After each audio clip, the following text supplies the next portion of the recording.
Now it's This is a Huddle Sports Network broadcast. Okay. This is a Huddle Sports Network broadcast. You can find us on Roku TV, Amazon Fire TV, Facebook, and of course YouTube. Get all your NFL news here first.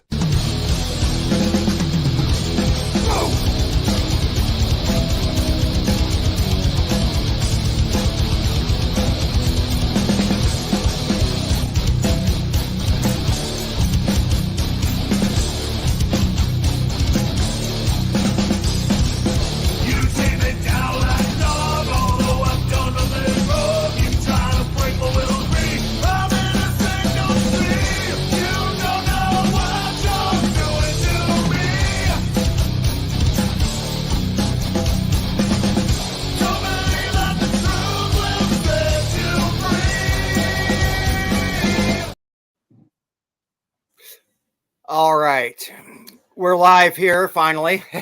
How's everybody doing today? Welcome to Valhalla Hour. We are doing an All NFC North program today. We got a couple guests and everything joining us from the sunny state of Florida. We've got Ken the Bear fan, and also we have a very, very knowledgeable Packer fan. Good to see you back, Nick. Nick, welcome. And then, of course, Matthew. We got a couple other people joining us later on here. Busy, eventful day. Myself this afternoon, Mr. Tommy Kramer is coming to town, so I shall be heading on up to Ames and meeting some other fans and saying hi to Tommy again. I haven't seen him since basically last year and whatnot, so we're going to talk a little bit about the entire NFC North today, and it's been our really our first opportunity to start branching out. You know, had the free agency, had the draft, had all this other stuff. Now we're starting to see some footage from rookie camps and everything else. So let's jump right into it. Let's start with you, Ken. We were talking a little bit earlier before we went live here and everything about the state of the North. You feel like it's going to be really competitive, like all the teams have actually improved this year. Without doing like win-loss predictions, because it's way too early, how competitive do you think it's going to be, and what's the main weakness on every team you think right now? So when I looked at the teams, and as we've been doing the morning show and talking about the stuff ad nauseum and everything, you look at the schedules when they came out. This is the first time I think every team in this division can look at all 17 games in their schedule. Go, we can win that game. We can win that game. We can win that game. All four teams have 17 winnable games. Usually there's like, well, yeah, we can win that one. Oh, no, but we're going to get smashed on that one, right? This time, though, you look at the schedule with these teams, all of them, hey, we can win. So I'll start with your Vikings first. I love this. Oh, this is what I hear from certain Packer fans, certain Lion fans, certain other fans. Oh, well, they lost Danielle Hunter. Their defense is going to regress. Dude, they got Van Ginkel. You got probably the defensive rookie of the year front runner on your other edge, and then you got your other Turner. Yep, Turner, and then you signed a guy whose sack production was 4 sacks less than the guy that left. So I'm like, your defense is more than okay. For you guys, it's a question of, can Sam Darnold channel his inner neckbeard, his inner Kyle Orton, Right. If you can be Kyle Orton, who, by the way, the Bears did develop as a quarterback, for those who say the Bears can't develop a quarterback, who had a nice, long 10-year career that was very successful in the NFL, then you're going to win 10 games. Easy, right? They're going to be fine. They're weak, but that is your weak spot, is your quarterback position right now. You don't want J.J. McCarthy to play at all this year in a perfect world for you, unless of injury. And even then, he should be 3 on the depth chart, right? So unless an injury, JJ shouldn't have to see the field. And if Sam Darnold can just manage, you can win 10 games, but that is going to be your weakness because he's not going to be able to do a lot of special stuff for you. So you're not going to get a lot of special plays out of him to extend drives, to maybe possibly, he's not going to win you games, but he shouldn't lose you games either if he just manages. The Packers, look at last year, LaFleur should have been like OC of the years, because as a head coach, he's good, but as an OC, he's better. Kind of like for me, my head coach is a better defensive coordinator than he is a head coach, probably would be the rub. offensively, they were good with the no-name receiving squad, the tandem of five, however you want to put it, receiving by committee. They were okay. Their defense suffered. And now they're changing their defensive scheme. That defense is going to suffer all year. It's going to take at least a year for that new defensive scheme to gel and click and will run on all cylinders. Their advantage compared to the rest of the North that's just done this, we've all done this in recent history. It took us all at least a season to a season and a half to get that defense to click. The only advantage they have is they're a lot younger. So they might be able to adapt a little bit quicker than our defenses did, but it's going to take probably most, if not all of the season. That's going to be their weak point.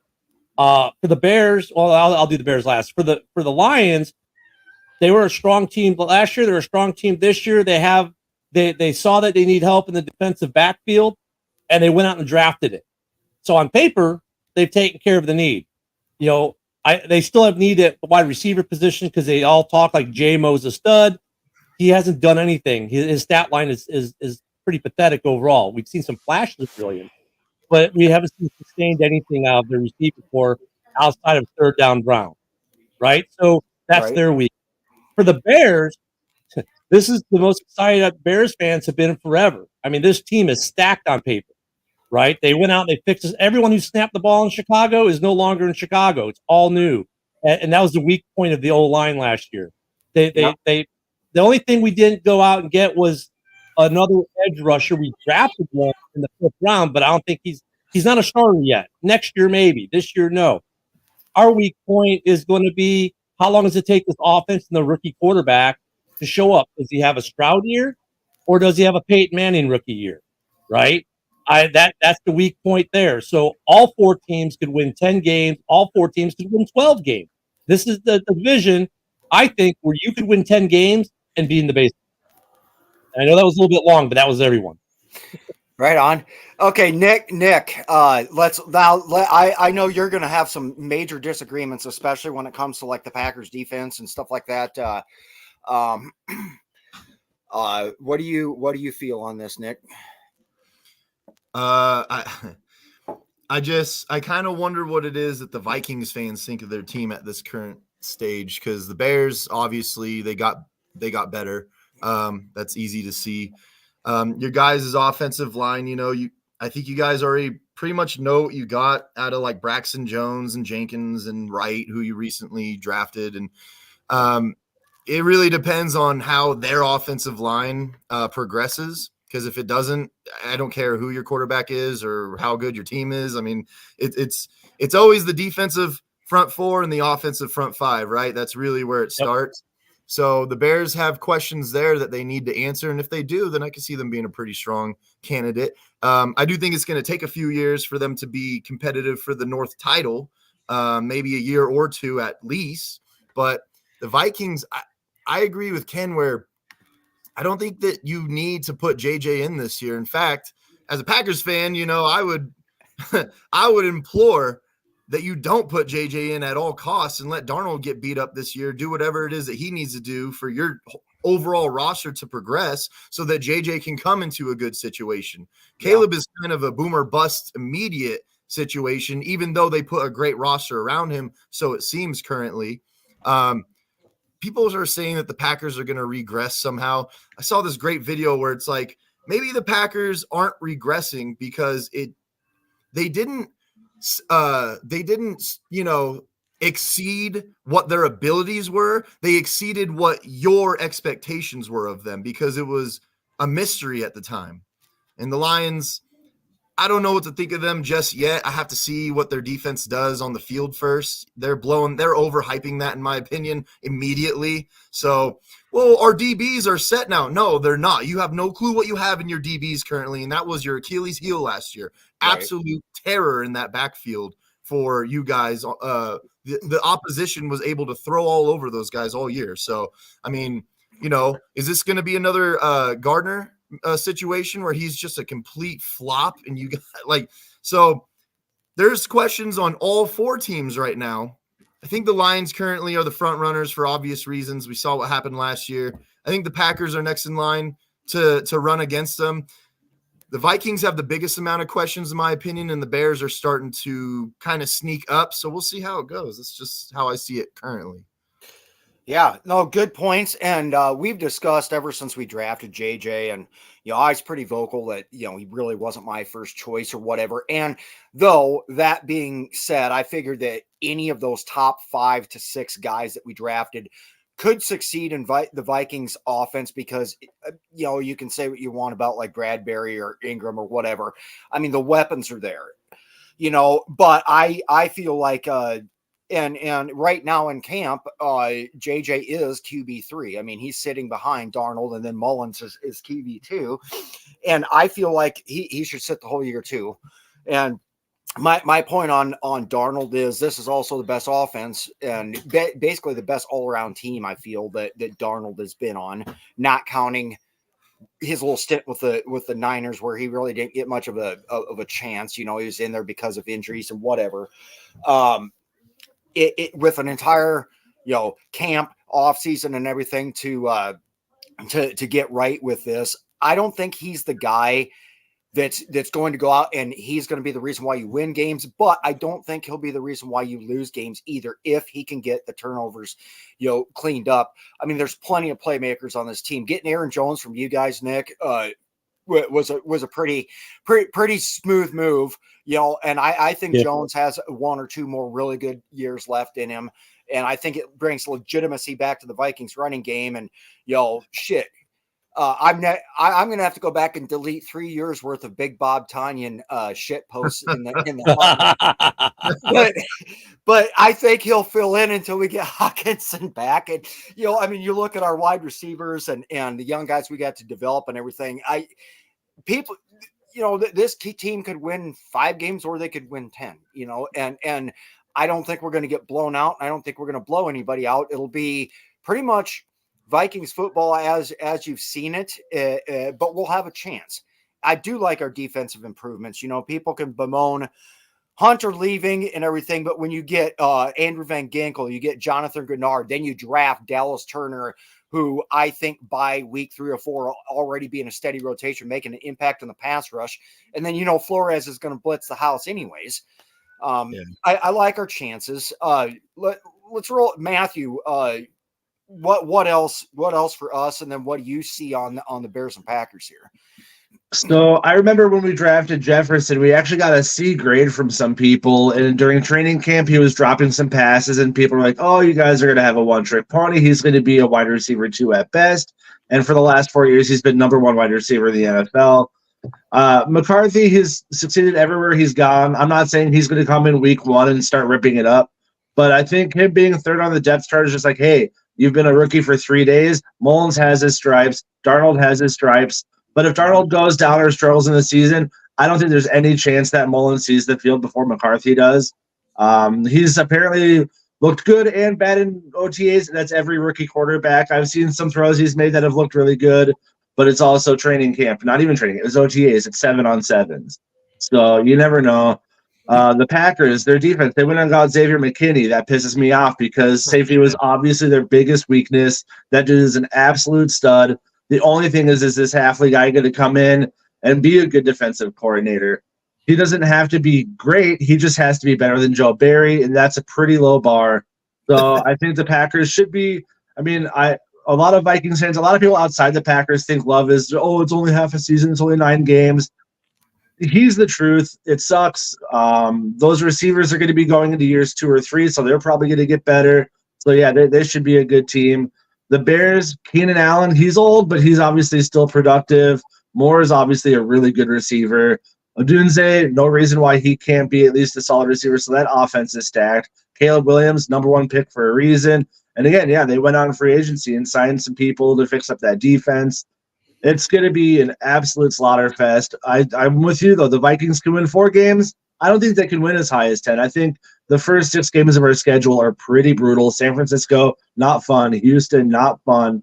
So, but, we could be an 8 or a 9-win team. And I think with how we're looked at, especially in the division, if we can win 8 or 9 games with this quarterback room, with this schedule, I would take that and walk away from this season pretty happy.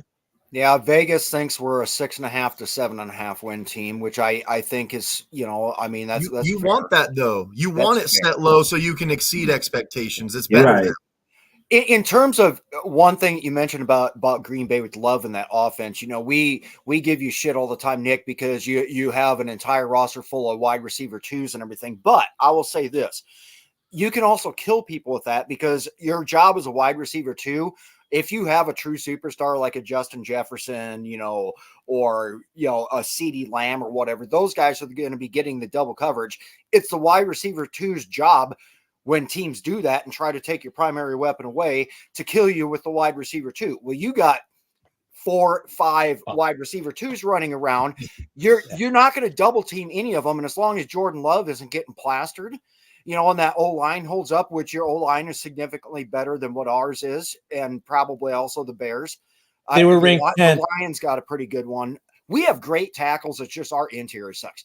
And Jordan Love has shown that he can kind of carve a team up pretty good with all of his wide receiver twos, and then his 2 tight ends, neither one of which is a superstar, but still, very capable and everything. You keep Love clean, he can carve some stuff up. I'm not sure that getting Josh Jacobs as a featured back is gonna play out the way you guys hope it's going to be. Let's talk about that, Nick.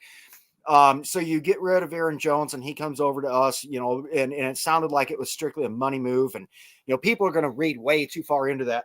But you have Josh Jacobs that you got from the Raiders. They're not similar.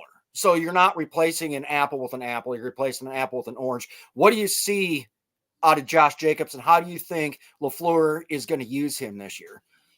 I mean, we're not going to have the pass catching back that we had previously, although I'm not going to say Jacobs is like a bum when he catches the ball. He's not going to hit the edges the way that, or even catch the ball at the rate that Aaron Jones will. You can put Aaron Jones in the slot and he'll give you production. You're never going to see that with Josh Jacobs, obviously.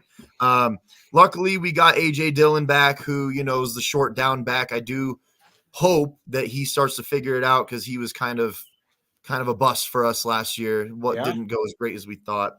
But the Marshawn Lloyd pick was very interesting, because that is someone that will give you speed on the outside. That is someone that can go, outside of the tackle and give you production. Whereas I think that Josh Jacobs is more of an inside the tackle kind of guy, more of a traditional running back in the sense.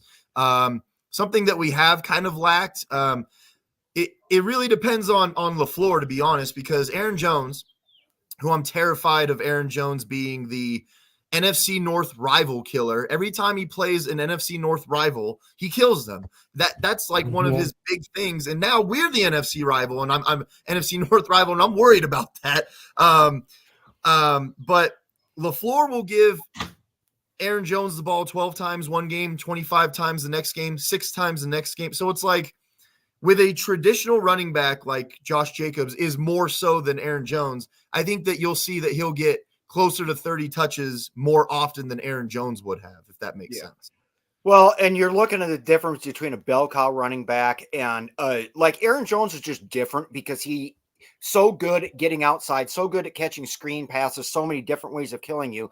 Josh Jacobs is that guy as to where your goal is, if you're going to feed him the ball 20, 30 times and everything, give me that 3.5 to 4 yard average per carry, and then you're doing your job.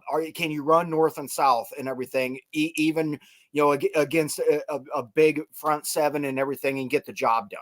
If you can do that, and your game plan is centered around having that kind of production, I'm not saying you're going to go run first or by any means or whatever, but I think that's what your goal is when you have a guy like Jacobs. Yeah, well, with Aaron Jones, you're expecting him to he's a gadget player that can make something out of nothing, and you hope that that's his production most of the game. You don't have to scheme for him to hit open holes. He'll find them. Whereas Josh Jacobs, you're going to see a lot more motion blocks. You're going to see a lot more pull blocks, a lot more doubling the nose tackle to open up the insides for him. Aaron Jones, you didn't really need to do that. You would give him the ball. He would make one cut, and he'd make his move, right? Josh Jacobs doesn't have the agility that Aaron Jones does, but I think that we're more susceptible to being run first to start games now, because we have the bell cow running back that you're talking about. Yeah. Hello, Yoli. Yep. Yoli? Yoli says hello. So Moses says AJ's 30 years old. Hope he holds up. It's pretty old for running back these days. Yeah, and it also depends on the frequency of use. Exactly. I kind of think that's why we moved on, to be honest, was because of the injury history, because of the durability. Although I know that Josh Jacobs has an injury history himself. Right. But he also has proven that he can take the ball 250 plus times in a year, you know what I mean, and stand upright. He's proven that. So, I mean, Yeah. I think that's what we're banking on at this moment. Well, the and big what difference, though. Go ahead. Rob. The big difference, because I know all too well what Nick's talking about with AJ, or not with AJ, with Jacobs? Jones. No, not Jacobs, Jones. Yeah. Look at week 1 last year. The Bears Love couldn't do anything. He got to one touchdown because we gave a very, very short field, right? But then the Bears shut Love down. He looked like crap the whole half. They come out of halftime, second half, Aaron Jones creates. Aaron Jones made Love look really good in week 1. And that was all Aaron Jones. He's the type of back, he can take a game over. Week 1 last year, he won that game on his own. It was his play specifically. He ruined the game, took control of the game. And from that point forward, it was all about Aaron Jones. I mean, everything he touched was a touchdown. Well, he is that kind of back. Josh Jacobs isn't going to create like Aaron Jones. Josh Jacobs is your traditional bruiser, north-south, hit the hole, run hard to tackle guy. The only problem for Green Bay with that is he's in a division where the number 1 and number 2 rush defenses reside, right? The number 1, number 2 rush defense in the NFL are in the North, right? And the Vikings aren't far behind. So divisionally, you don't get Josh Jacobs to worry about the Bears game, the Vikings game, the Lions game. It's the rest of the games where he's going to make the money for the Packers. They know that, look, yeah, they're going to run them. They're going to try to soften up the Bears line, the Lions line, whatnot, to maybe get the receiver by committee thing going with the mastermind that is LaFleur, who, by the way, last year showed us he is a good coach OC, and that wasn't all Aaron. So much kudos there. But he's not going to be as effective against the North. He's going to be super effective when they play Carolina, when they play the Rams, who, by the way, now has no D-line because they lost their 2 best players on the D-line. You know, against San Francisco, against the Texans or those teams, that's where Josh Jacobs is going to really make the impact for Green Bay. Yeah, it's the apples and oranges that Rob talked about. So I just wanted to say real quick, it's kind of like, I'm not saying that Josh Jacobs and Aaron Jones are CMC and Debo. My point is Aaron Jones is a lot like Debo. Just get the ball in his hands and he'll figure it out. Whereas CMC, you run his ass into the dirt and he'll give you those 4 yards per carry all game, just like Jacobs, right? And I think the thing the Vikings are banking on with Aaron Jones is they looked at, he had a stretch of injuries. The Packers, played some iffy games, took some losses. They get him back. The Packers go on their playoff run. Yeah. About the time when the Vikings completely collapsed because of all the injuries and everything else, the Aaron Jones comes back. The Packers put the workload on his back and go all the way to the divisional round, and play a very close game against San Francisco in their house, that's what we're looking at, and hoping that we can get a year, maybe 2 out of Aaron Jones and we have Ty Chandler as well, who looked really good at the end of the season last year. He had a pretty good average. He looked slippery, so he could be that AJ Dillon for us. So Jones doesn't have to be, hey, we're going to hand it to you 10, 15 times a game, because he isn't used to that, and he is at 30. But like you said, Rob, it's not so much the age, it is the usage. That's why Todd Gurley, granted, he had just degenerative knee problems, but he only lasted a handful of years. Dalvin Cook's only, 27, 28, but he's busted up because we were running him 300-plus times a season. Yeah. So the fact that Jones has been that kind of complimentary running back, he should still have a year or 2 of productivity, and it has been at least 2 years since we've had a competent run game to help the quarterback out. So I'm excited to see what he can do. That's a good point, because you're looking at teams that are successful. A lot of them do have a two workhorse, stable behind them. And I've always said that I thought that Aaron Jones was a great 1B. I never viewed him as a 1A. You can't give him the ball 30 times a game because he's not durable in that way. But if you have someone else complimentary to him like you're saying, Chandler ate up Madison's production immediately when he started getting the ball. And it was clear as day that Madison needs to go and Chandler should stay, right? And so he went. because of that, I mean, if you're going to use Chandler the way that you were using him last year with Aaron Jones, that should work out perfectly fine, in my opinion. And we also do have Miles Gaskin. Who came from Miami, go to Nick's point though. Look at the two best run teams in the division from last year. The Lions running a two-headed monster with Montgomery, which was a great signing for them, and a great draft pick in Jahmyr Gibbs. And the Bears, we ran a guy no longer there, and then probably the steal of the draft, Roshan Johnson, because he'd pound teams late in the third, fourth quarter, and Khalil Herbert, and now we add DeAndre Swift. We're running a three-headed monster in Chicago.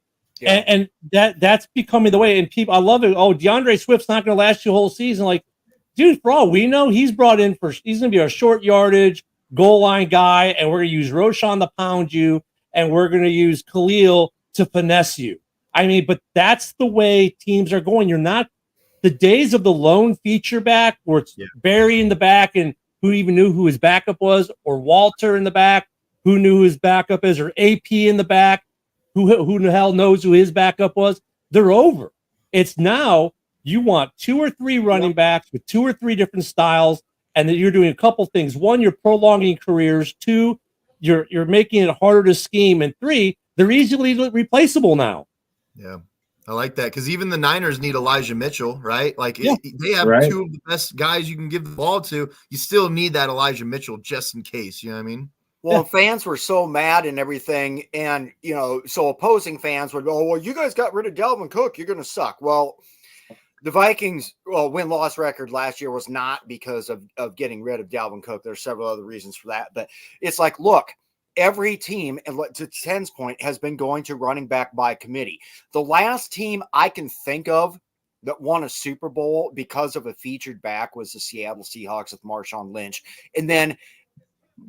I can't, and then you go back, this running back by committee has been going on for a while now, and we're just late to the game on figuring this out. But I do like what we've got, a combination of the veteran Jones with his presence, and if he stays fresh, and I'm not a fan of snap counts, but be wise.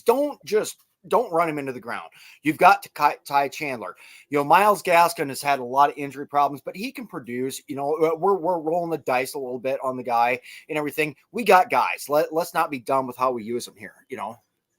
Yeah. I mean, the Chiefs just got done winning a Super Bowl. You have your Pacheco, right?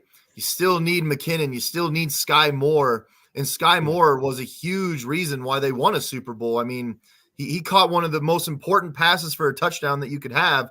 I mean, you just need these extra guys, no matter if you have Derrick Henry, no matter if you have CMC, no matter if the Eagles have Saquon Barkley, they're still going to need Gainwell behind them, right? So, like you said, like has been being said this whole time, the feature back thing, like you don't want a CJ 2K again. It's nice to have a 2K runner, but that guy's career was ended short because you destroyed him, giving him the ball so many times and getting him beat up so early.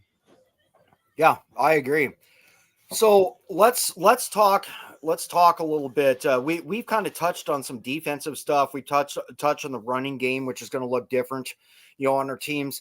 Let's move to receivers and tight ends. How are you guys feeling about your own team? I feel like the biggest difference with KJ Osborne, and KJ had a very, very rough first entire half of the season last year, and the fact that they let him go doesn't surprise me. And Brandon Powell, when needed, has come up with a lot of big plays for the Vikings. It's not hurting my feelings by having him move up into that wide receiver number 3 slot, and then go and have a bunch of young guys. Plus, you still got Jalen Naylor coming into his third year. Always these guys you're developing. And the primary focus in Minnesota, anyways, much of the chagrin of some guys like Luka that's watching, is Hawkinson. So you've got Jordan Addison, you've got Justin Jefferson, you got TJ Hawkinson when he comes back, and then you've got Robert Tonyan in there now, and then you've got Brandon Powell. How do you guys feel? So Ken, I know you guys are super excited on getting Keenan Allen, right?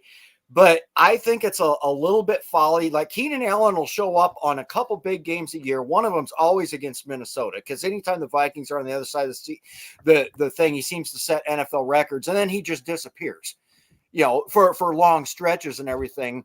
So you got DJ Moore, you got Keenan Allen, you got Cole Kmet. Let's start with you, Ken, and then we'll go to you, Nick, because I know here after a little bit you got to go. But let's briefly touch on the pass catching core from each team.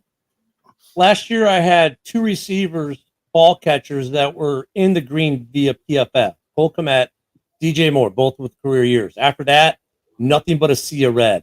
Now I got a guy who only played 12 games last year, but had 1,200, 1,300 yards.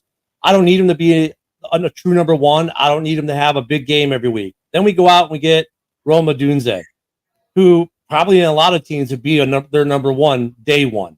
So he gets 800 or 1,000, whatever. He's going to be the guy moving way forward. So when I look at my wide receiving core as a whole, I went from one legit receiver, red, to green across the board. I look at my tight end room. I added another tight end who everywhere he's gone has been a quarterback's best friend. So another weapon. So Caleb is walking into a rookie quarterback's wet dream with this receiving core and tight end room. He's got 5 legit guys who can do anything. And the problem you're defensively now, if let's say you've got a 3 receiver setup with Cole Kmet out there, who's going to be open? One of them is going to be open because you can't double all of them. So the receiving core from last year is night and day. It's the best receiving core I've seen in Chicago since maybe when Cutler was throwing, under the Gacy offense when we had Marshall and Marshall. That team was number 2 in offense, and we had the worst defense in the league. This is the best receiving core since then, if not, I think, ever in Chicago. So we were never 3 deep at wide receiver with 2 really good tight ends. Now we are. I mean, Caleb has weapons. It's just like Nick alluded to, did we fix the center position? Because that was a point of weakness. If we fix the center position, we'll go from 27th ranked pass protect to, even if we just get the 15 midway, Caleb's going to have a field day of a plethora of open hands to throw the ball to, which should make everyone in the NFC North a little scared. Yeah. Fair. I mean, I think, and I don't want to get into quarterback discussion because, my God, we've been beating that horse to death before the draft. But, there's a lot that hinges around you guys putting Caleb Williams into the fire right away, too. But that's what you're going to do when you pick a guy number 1 overall in the draft. Nick, let's talk about your pass catching core to include your wide receivers and tight ends in Green Bay. Just real quick, I will say that the Bears actually did add someone that no one's talking about, a vet who his career has not been amazing, but it's kind of like a sneaky under the radar type vet move with Dante Pettis. He's been around the block a bunch. I mean, I've seen him make some plays. So as your 4th receiver behind Odunze, man, it's hard to argue with that. You know what I mean? And Kmet and Everett. And then you go to the Vikings, and I actually love what they're doing because you have your premier tight end in Hawkinson, but you didn't bring Tanyan in the way that the Bears did. The Bears, I felt like were expecting more production, whereas I think the Vikings are utilizing him as a compliment to Josh Oliver. Like, get those big guys that can block and that can seal the sides for your running game and your swing passes and all that. And they're very good at that. And you got Hawkinson for everything else that you need. So that's kind of scary in itself. Green Bay, I love having Musgrave and Kraft. I mean, everybody's seen what they're made of last year, even though Musgrave had a lacerated kidney and he still was able to play after that weeks later, which I thought was crazy. But Kraft ended up being very, very productive for us. And we actually got a 3rd tight end that was productive for us in Ben Sims, a guy that a lot of people are like, who, unless you're a Packers fan.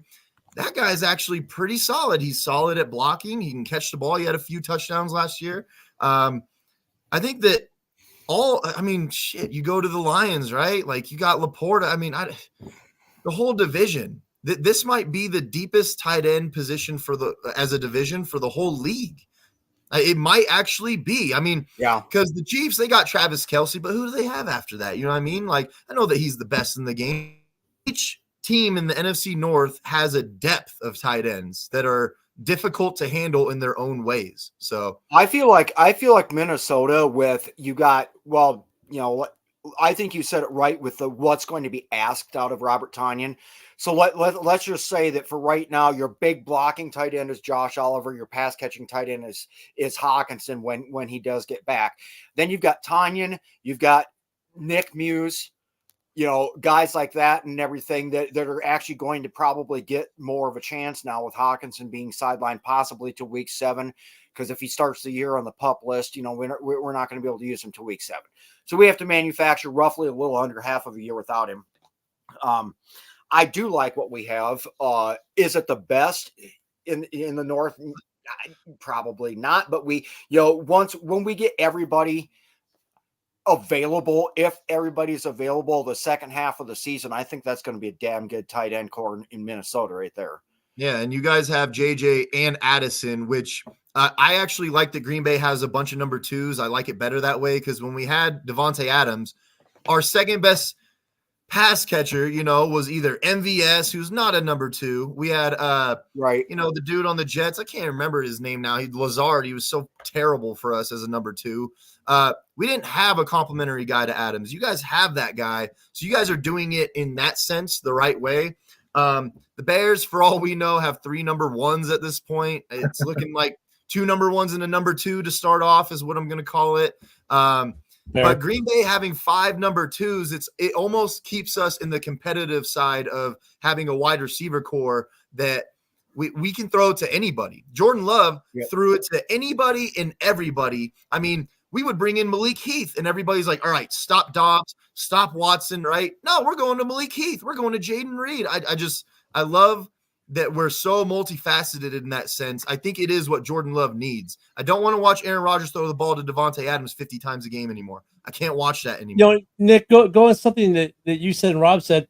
Find a division in the NFL right now that's deeper at tight end, wide receiver, or running back than the NFC North. Wait. Each team is as deep as you can think, man. We all have got great pieces around. All of our quarterbacks to help. We all have rosters that can help these guys at this point. Each division you can look at and you can go, well, that team's really weak. That team's really weak. That team has no depth. I mean, this division and everybody outside of the NFC North is also saying this might be the most competitive division this year. Yeah, and that goes to Luca's comment right here. He says, on paper, my ranking would be Bears, Lions, Vikings, and Packers. Comes down to OC and QBs. So then it rearranges to Lions, Packers, Vikings, and Bears. My caveat I want to stick on that, and that's fair to say. I can see no love for Shane Waldron. My caveat that I'm going to stick onto that is there is not a lot of difference between that first place and that last place. There isn't. In terms of talent. How it gets used depends on, that's why they play the game. But, And Luca, that's fair because we don't know what Shane Waldron's going to look like in Chicago. But, Luca, I do have a problem with you for saying that because Shane Waldron's a good OC because everywhere he's gone, he's done nothing but good things. But we'll talk about that later. I like how Rob broke it down because it's like if one of our teams was ranked last in one of these and someone goes, oh, my God, how could you rank us last? Well, each team has an argument for why you're possibly ranked last. Yeah, it doesn't mean you suck. It's just we have a lot of good potential in this division, and I do feel like we will be the best division in football. Well, we all have the defenses to match, Rob. That's the quarterback. I like how he goes, well, then you bring in quarterback and OC, right? It starts to kind of mold this play a little differently. Yeah. We don't know what the Vikings have right now. I mean, right. You guys really are in that 5 to 10 game window. It's like it could be either or, you know what I mean? Well, and going off that, the quarterback position, JJ's holding out right now because he wants to get paid. And Hawkinson's probably going to start the season on the PUP and miss the first 6 weeks. So he's clearly not going to be practicing. Darnold is missing valuable snaps, even if it is just OTAs. with his two premier weapons. And unless we sign JJ before July, he's not going to get those reps with them. So that's not going to help. Like, yeah, JJ's JJ. He looked good with Mullins last year. I think he put up 200 yards versus the Lions with Nick Mullins. So he could come in and step in and still be a productive receiver. But we have the names. We don't have the reps as a team, and that could really kill us to start the season. Well, in part, Matthew also, and welcome Southern Skull Eric to the show. We'll get you caught up here real quick. We're discussing, the level of talent on our teams. I'll just say this about Justin Jefferson. Do not expect to hear anything other than stupid internet rumors before June 1st, because historically and typically the Vikings are not going to do any kind of extensions or anything until after June 1st. Then when it happens, be prepared to shit yourself, because I was originally saying I think it's going to be $36 million a year, which is $6 million higher than a lot of people thought. I think it now could be closer to $38 million a year, and everybody's going to be like, what the fuck? Well, They need to get that under control. 2025, we got $100 million in cap space. 2026, the way things are structured, $126 million in cap space, roughly. Things can change and everything once extensions get done, but they're going to pay him, and it is going to shock people. But then again, you can thank the freaking Lions. They paid Amon-Ra St. Brown, and he's a top 10 wide receiver. But if you're going to give him $30 million, then the Lions just shoved it right up our butt with no lube, because, now that's nowhere near enough for Justin Jefferson. He's like, well, if Amon-Ra St. Brown's getting 30, I want 36 or I want 38. You guys better make a statement. It's fair if you're the player. I mean, I think it's Ayuk's looking to get $30 million. I think the lunacy is circumstantial, because the Vikings have Darnold at quarterback and a rookie that they plan on using in the future. That means that you have a lot of wiggle room with your salary cap because of that, right? So it's very circumstantial where, look, we're going to pay JJ because if and when McCarthy is going to command a huge contract, JJ will be a lot older at that point. He might be looking to do team friendly if you guys are looking good. Whereas the Lions, you just paid Goff a shitload. You paid Amon-Ra St. Brown a shitload. That's a whole different type of situation that you're going to have to handle down the road, right? Well, and there's another piece of that too. And school. And there's another piece of that though too, because look at the trickle down effects. And I would say you give JJ close to 40, and now he's playing against my JJ, who we just paid 20, and my JJ shuts down your JJ. Then he's going to turn around and say, "Hey, you're paying me 20, they're paying him 40, and I shut him down. Where's my 38?" Right? And there's a trickle down. Look at the quarterback market. I know it's been somewhat, but they paid Goff all this money. Jordan Love needs a contract. Well, shit. They paid Goff, 40, almost 40 some million. Right, yeah. But it comes down to, but the average is 47 mil a year. Now you're like, well, geez, Packer fans are like, Love is better than Goff. Love is like, I'm better than Goff. I should get 50 or 55. The only problem I have with that for Green Bay is I think they're going to do it. They should do it. The only problem for Goody is he's got 1 year of actual data, gameplay data. He'd probably like to have 2 or 3. So there's a higher risk for Green Bay than they're normally accustomed to.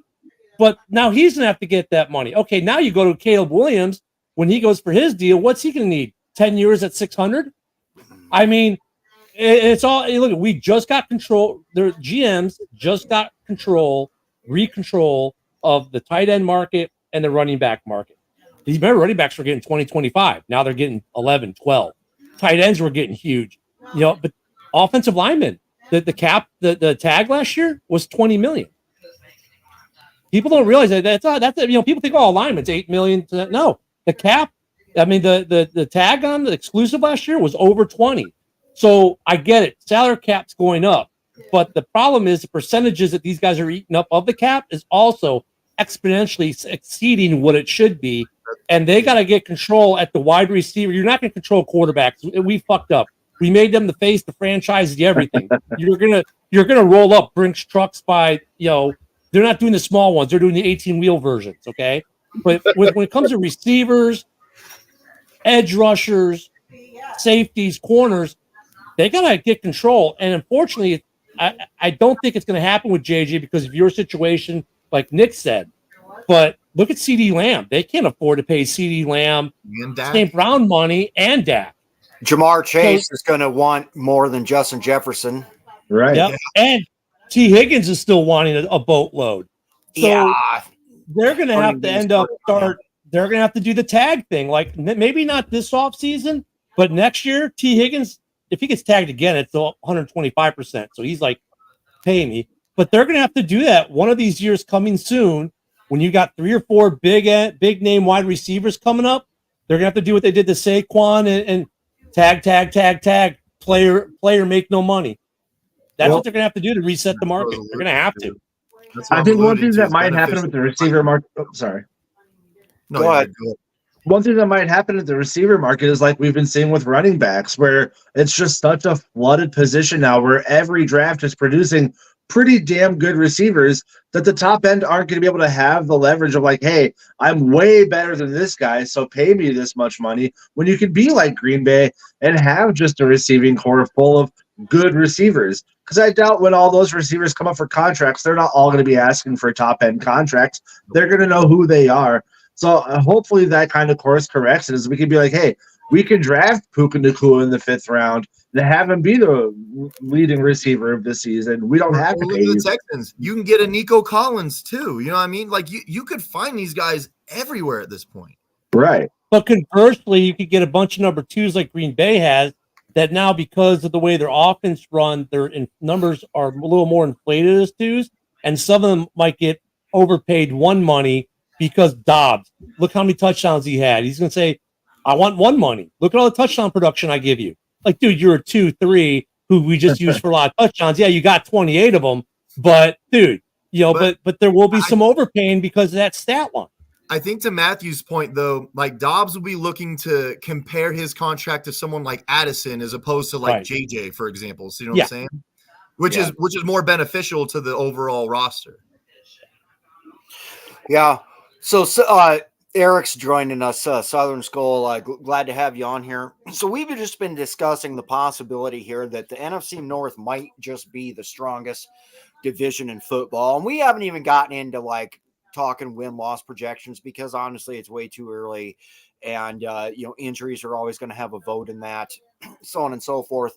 What do you think in terms of let's I want to switch to another topic here because we have roughly about 12 minutes left on this show. I want to start with you. What is the most glaring weakness on each team in the NFC North? And then let's just go around the horn with this. But let's start with you, Southern Skull. I think for the Vikings, it's the trenches, your internal D line and your internal, your inside O line. Just a lot of question marks there for me. I mean, Harrison Phillips is solid on that Vikings D line, but I don't know what else to say. So, I mean, there's nobody really that jumps out around me on that. As far as the other teams go, I'm not 100% positive. I haven't been up to date as much as I thought. That's fair. As much as I hoped anyway. But I think, like you look at the Bears and is Williams going to live up? Their defense is phenomenal. Is Williams going to live up to the hype? The Packers offensive line, I don't know. I mean, because they got rid of, their tackles. So, where they sit with their tackles. I mean, what's his name? Bakhtiari leaving, you mean? Gone, but the guy, the other one. The one from Wake Forest they got now. Yosh Nijman. And we got rid of Runyon as well. But we do have Zach Tom and Walker, who started all year last year and were pretty good. Tom. He's really good. So, and then the Lions their secondary is so improved with the draft. It's hard, but this whole division, like you guys have been saying, is solid. I just, like with the Vikings, my biggest concern is that guard to guard situation right now. Yeah, I feel like Green Bay's biggest glaring weakness is clearly your kicking game because you got a Minnesota kicker now. You're going to be so fucked. I'm kidding. Let's go to you, Nick. What do you think? Like Minnesota, I will say also defensive tackle, a nose tackle. We've never replaced Linval Joseph after he left several years ago. I'd agree with Eric's assessment. And then the second biggest thing is interior offensive line. Let's go. Let's have you do all 4 teams, Nick, and then we'll go to Matthew and then Ken. With the Packers, it's the same that it's been for years. It's our rushing defense. We switched from 3-4 to 4-3 so that our middle linebackers have more command of the field, i.e. Quay Walker. But so that's supposed to alleviate that. But until it's proven, like right now, if we can't stop the run, which has been proven time and time again, we will lose at the end. It doesn't matter what we do. We could have Aaron Rodgers throw 3 touchdowns in a game and we'll still lose because we can't stop the run. So that's our glaring weakness. The Vikings, I'm just going to go with, for me, obvious. It's a QB carousel currently. I mean, until I can see how Darnold fits in this offense, like Matthew said, I don't really anticipate Mullins really getting any playing time. McCarthy, we don't really know yet. I mean, he could be good in the future, but that's, with his progress over the years, I'm just going to say QB right now. The Bears, it's offensive line, and I'm going to say specifically interior offensive line. It's always the inside of their offensive line that gives up while their tackles are holding their own. Their tackles continuously have really good pass block win rates all year. It's the interior that's just implodes. And the Lions, man, until those DBs can stop someone and we actually see it consistently, I'm not going to hold my hat on them whatsoever, hang my hat on them. There's no way that because they had, in their opinion, a solid draft for their DBs, it's just going to magically be fixed overnight. So, yeah.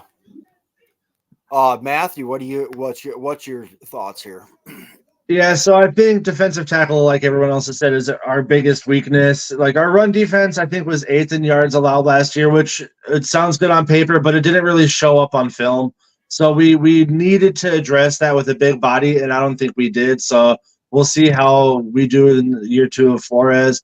I'm going to go a little off the wall with the Bears and the Packers and say coordinators, because whenever you're bringing in a new coordinator, like the Packers defense, that's so many talented names at every level of the defense, but Joe Barry just couldn't get them to click. So if Hafley can come in and get those players to play well, I don't think they have a weakness at any level of their defense. But if he ends up being another Joe Barry, it doesn't matter how much talent they have. It's still going to just not come together. It's not going to click. And with the Bears offense, their offensive coordinator, he made Geno Smith look like a serviceable quarterback in Seattle. So, I mean, they're getting someone that can come in, but they also have a rookie quarterback, a rookie receiver, a 32-year-old Keenan Allen, like what's been said, can be a little streaky. So can he put that all together and make him into a cohesive offensive unit year 1? It remains to be seen. And then the Lions, yeah, definitely their secondary. Okuda was praised like he was going to be a stud, and they traded him 3 years later for like a 6th-round pick or whatever the hell they got. So until they can prove that secondary is going to be fixed, I don't buy it. And Gardner Johnson was supposed to save all this and was an absolute bust for them. I mean, and he insulted him on the way out the door going back to Philly. Yeah. All right, Ken.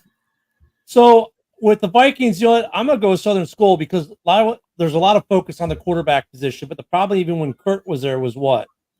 Or when, with any quarterback you've had, there's been what? They get hit a lot. And that offensive line actually has been overlooked because it's been like, well, we got Kirk Cousins issues. He's injured. But actually, a lot of that stemmed from that interior.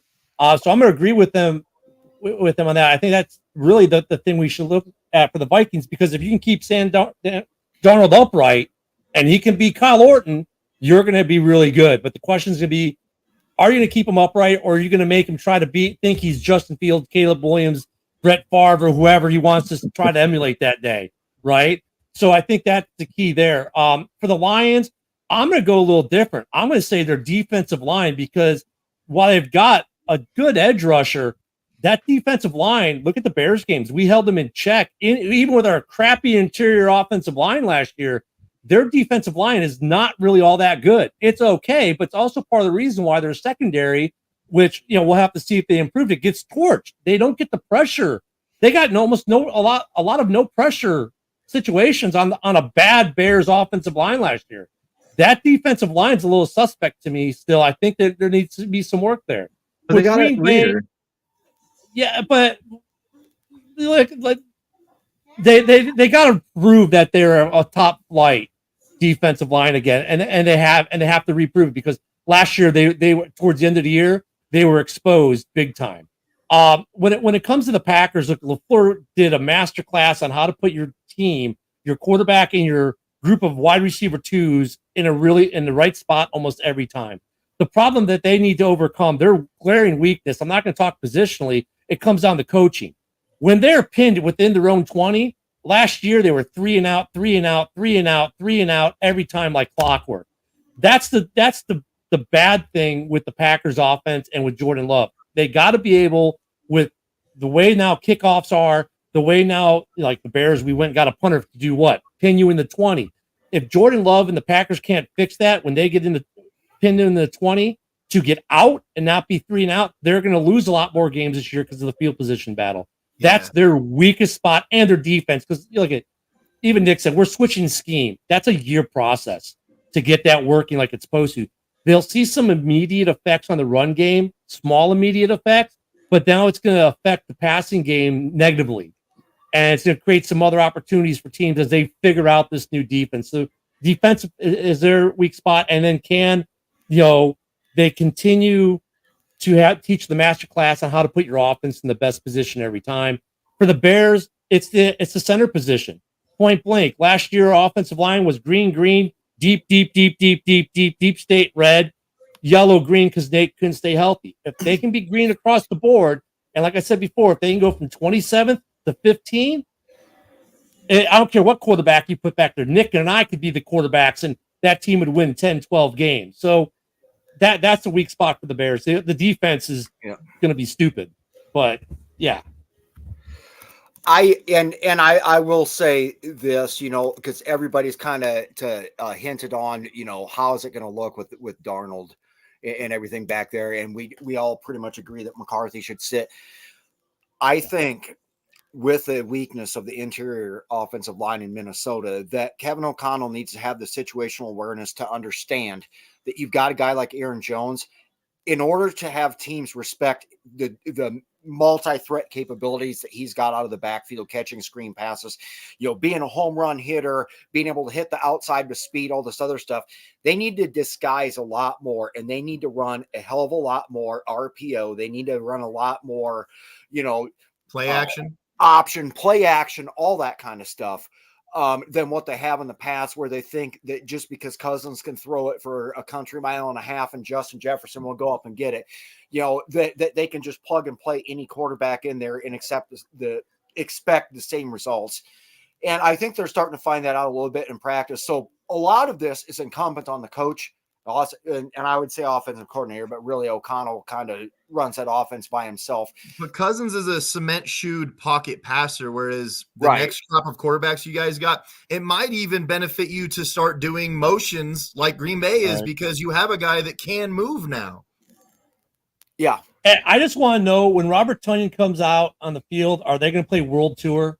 The old hip-hop song, I'm on a World Tour. I mean, he's hit all 4 teams in the North now. I mean, yeah, you could just as well. I mean, that we were just talking about our personal collections of stuff and everything. Shit, that guy's got personal collection, the entire NFC North that he's worn. Yeah. I mean, has anybody else done that? Played for all 4 teams in the NFC North anytime in the past, like 30 years? Not that I can think of. We've had a couple guys go Bears, the Packers, the Bears, or Lions or Vikings, but never all 4 do the whole circuit. Yeah, that's pretty crazy. When I seen that pop up, the first thought is, you've got to be kidding me. And then my second thought is, I got like 3 or 4 years worth of posts to delete out of the NFC North. And then I was like, he's played on every team in the North. That's crazy. But all right, guys, I want to thank everybody. We're coming to the end of the show here. I want to thank you all for showing up. Thanks, Nick and Ken, for talking with us. Matthew, we'll see you next week. And I want to just thank everybody for being on the Valhalla Hour. And you guys have a great day. Happy Memorial Day. Happy Memorial. Open mic